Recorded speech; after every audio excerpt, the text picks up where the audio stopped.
Good morning. We are learning Lila Nishmas Mendel Mariam Bachkam Ruven Hanisham Sham Aliyah. We are going to pick up on Samach Zayin Amud Aleph. We're quite a bit into the Amud. Okay, we're kind of like where the lines start getting narrow, and let's jump in. I hope you can hear me. Okay, here we go. Okay, so we're going to go very quickly through this Gemara, and then we're going to conclude with a bit of a very interesting discussion about incantations and things like that, because the next Gemara is going to read kind of like a book from Harry Potter, okay, or like, I don't know, like a magic book of some sort. It's going to just be a whole bunch of different like spells that people are going to that different Amoraim are going to suggest that we say in different difficult situations. Let's begin. So lesimta lemahachi, for boils. If a person has boils, they should say the following tefillah, and that tefillah basically invokes different angels that are sent to go heal. Okay, so bar bazia, masmasya, kaskasya, sharlai, varalai, vamaralai. Okay, these are all hard words, not words that we say all the time. Basbazia, maskasya, kaskasya, and sharlai, and armalai. Ilay malach nishtalachu me'ara distom la'asa shchina ki'ivin. These are angels sent from stone to heal painful boils. This is part of what you say.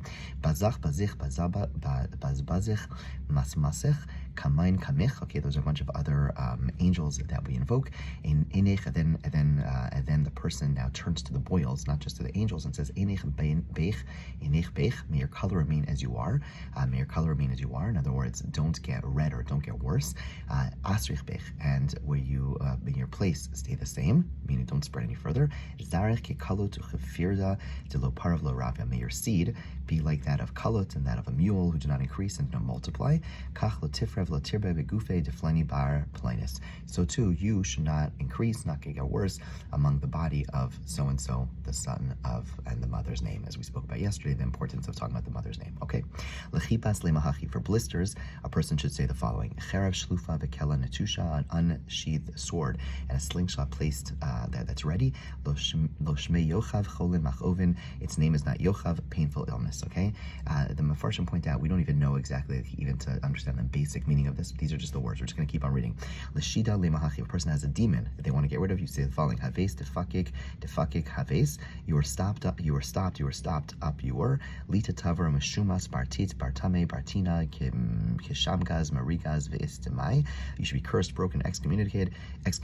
You who are called bartit bartame bartina, as just like shamgaz marigaz and ishtemai. Okay, I'm going to keep on reading again. I have no idea what these things mean. Leshida ves hakis lemahachi. If a person has a demon specifically in the bathroom that you want to get rid of, you say the following: Kafe da'ari, upon the head of a lion, Va'use deguraisa, with the nostrils of a lioness, Ashkachtun l'shidai barshirka panta, shall be found the demon of barshirika panta, B'meishra decharti chavte, upon a field of leeks, I killed him, Beloa dechamara chatarte, with the jawbone of a donkey, I killed him.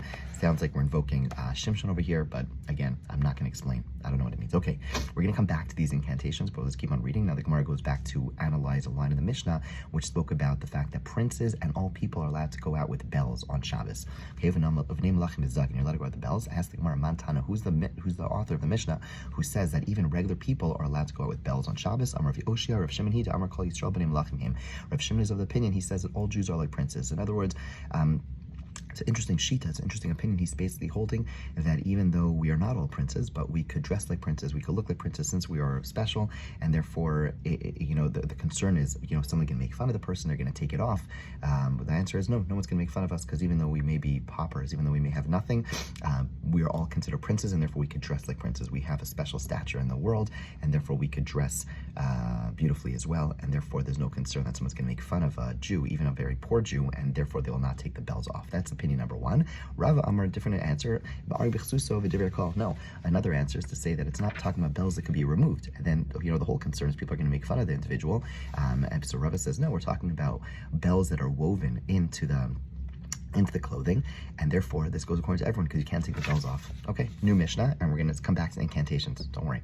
The Mishnah says a person's allowed to go out on Shabbos with a locust egg, with a shein shul and a fox's tooth, with a masmer min hatzalav, and a nail from the gallows of someone who is hanged.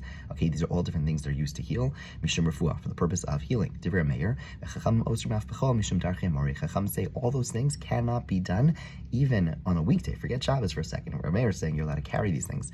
The Chacham are saying you can't even do these things during the week because there's a prohibition. There's an issur called Darchei Amori, which means we cannot copy the non-Jews. We're going to get a little bit into the parameters of what is that prohibition, but basically the Chacham are saying, no, these things we're copying the non-Jews, and therefore we're not allowed to do so. Okay, so we have to ask ourselves, like, what is prohibited in copying the non-Jews? In other words, I don't know, non-Jews wear suits. Can I not wear suits, right? So what exactly is included? We'll see.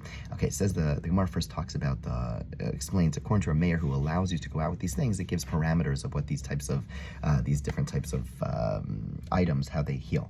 So yotzim beitzes achargol de avdei l'shichla.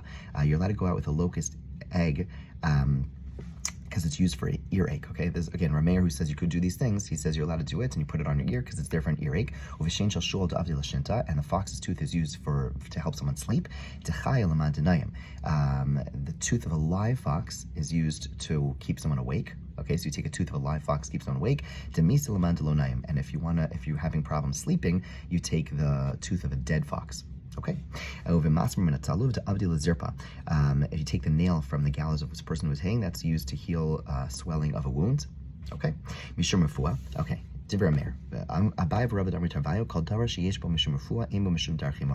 Okay, very important halacha. They come along and they say, okay, that we said there's this concept of not using like magical things because we're copying the non-Jews, that's only when it's not able to heal. But if it's able to heal, then that's not copying the non-Jews, right? So we asked the question, right? What is Darchei Amori, right? The Chacham said you can't go out the nail from the gallows.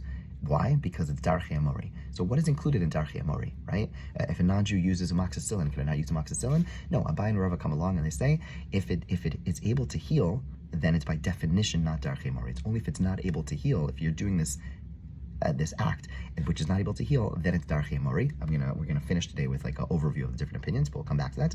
It says the Gemara, Ha ein bo mishum refuah yesh bo mishum Darchei Amori, implying that if it does not have therapeutic value, then it is forbidden, right? That's what the Gemara is saying. If it has therapeutic value, it could be done. If it doesn't have therapeutic value, then it cannot be done. Ask the Gemara, Vatanya, Ilan shemasher peiros, if you have a tree which it's getting rid of its fruit early. It's letting its fruit off the tree. It's losing its fruit before they fully ripen. What do? Sokro b'sikra, you dye it. You put dye all over the fruit, red dye all over the tree. Vitano b'avanim, and you put rocks on the branches. These are things which were done by the nation of the Amorites. So the Gemara says, Bishlam atono b'avanim. We can understand you put rocks on the tree because why? Okay, the understanding is that you're going to draw out the vitality, the strength of the tree, because you put rocks on it, which is going to weaken the tree, and therefore it's going to cause the fruit not to ripen too early because you're going to be pulling out some of the energy of the tree. Okay, so that's like logical. And the sokra b'sikra, ma'arfo kavod. What does it do to dye it with red dye? That's magical. That's just Darchei Amori. What healing are you doing? So answer the Gemara, no, there actually is a value, not for healing, but what? The reason you put the red dye on it is because people say, oh, there's something wrong with this tree. Oh, this person's tree is not doing well. I feel bad for them. Let me daven for them. It's a way of letting other people know that there's something wrong, and then people will daven for us. So it's not healing, but it is a way of making the announcement, and then people will daven for us. Kedetani, we have a brisa taught, Tame Tame Yikra, that when a person's mitzora, he should call out. Anyone who sees him, he calls out, Tame, Tame, I'm Tame. Why? He has to let people know that what's going on. Why? Because then other people will daven for him. So sometimes we like to be private, but the Gemara is actually telling us that there's value in letting other people know because we recognize and we believe in the power of tefillah, and that enables people to daven for us. Okay, Amar Ravina, come on to lean on Kufse Bedikla, according to which, according to whose teaching do we hang dates on a date palm that's shedding its fruit early? Ki haitana, like this opinion that says that we want to go ahead and let people know about the problems. They put the extra dates on top of a date tree, and people would see it like, hey, why are dates hanging on a date tree, which is, whatever it is, and people would then go ahead and daven for it. So again, it's that same opinion that says that we do these things to let other people know so other people will daven for us. So again, sometimes we like being private, but sometimes it's important to let people know because that way they can daven for us. Tani Tana Beperik Amarai Kamei Rav Chia bar Avin. Okay, so there's an individual who taught a bunch of halachos from a section of the Tosefta which spoke about practices of the Amorites, of the people of Amor.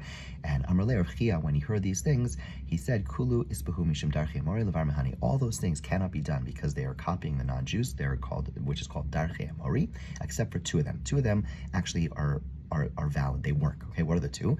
Mishish le'etzem migrona, person has a bone stuck in his throat. Maybe me'osamin, take another bone from that sort. Umaniach le'akal kadav le'mahachi, put it on the person's skull and say chad chad nachis bala, one by one go down and be swallowed. Bala nachis chad chad, be swallowed and go down one by one.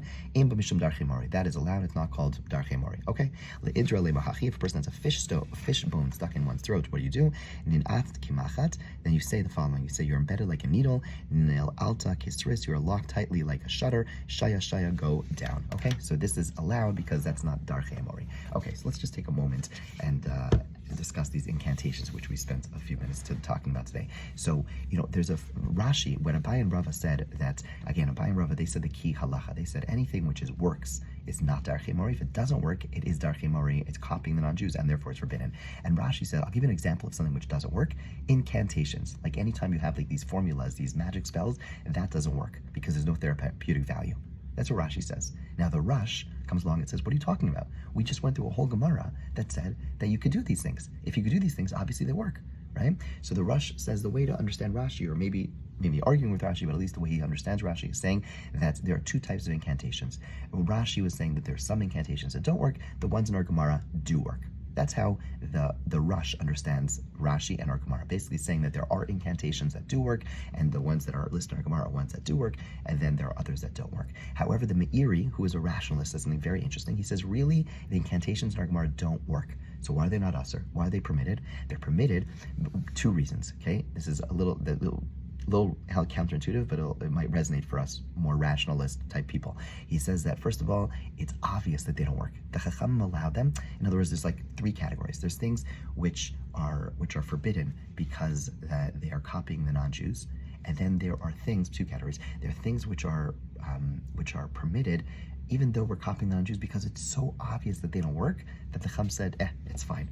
So basically, these incantations, they're so obvious that they don't work, therefore it's not called darchei mori. Darchei mori is when you might think, their avodah zarah, their idol is actually valid. But this, it's so obvious it doesn't, and that's why they allowed it. That's one of his explanations why the incantations in these Gemaras are allowed, not because they work, but because it's so obvious they don't work, and therefore not a violation of this prohibition. Alternatively, he says, because these were very common, there's a psychological value, the placebo effect, we'll call it, right? Fascinating, he's writing this in the Middle Ages. He says, they don't work.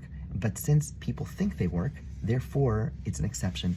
Since when people think it works, it's no longer darchei mori. That's not called copying the non-Jews, because since people think it actually is effective, therefore it's going to be permitted. That's the Meiri's approach. So again, he says when things are either so bizarre, it's permitted, or when there's psychological value, people think it works, the placebo effect, it's also allowed. The Rambam says no. The Rambam says that the only types of medicines that could be used are ones which are proven by science. They have to be naturally effective. That's what the Rambam writes. The Rashba asked the Rambam, what are you talking about? Again, he asked from this Gemara. This Gemara has a bunch of methods which are clearly not scientific, clearly not natural means. They are invoking some spiritual, metaphysical methods, and therefore he asks on the Rambam, based on this Gemara, clearly we are allowed to engage in things which are like supernatural in order to heal, and therefore he concludes, he says there are two types. He says, and the Rashba concludes, which is a simple read of this Gemara, that there are certain types of metaphysical methods that could be used, and it doesn't have, and as long as they are seen as effective, as long as we know that they work, by definition, that is not darchei mori. Okay, the question is, what are those methods? In other words, you and I, living in 21st century, we don't really know what these methods are, how to do them properly, and therefore we do just use science and medicine. But in theory, if there is some method which is proven to work, even if it's not scientifically explained, we would be allowed to do it. It would not be called darchei mori because the fact that it's been proven to work. Have a wonderful day.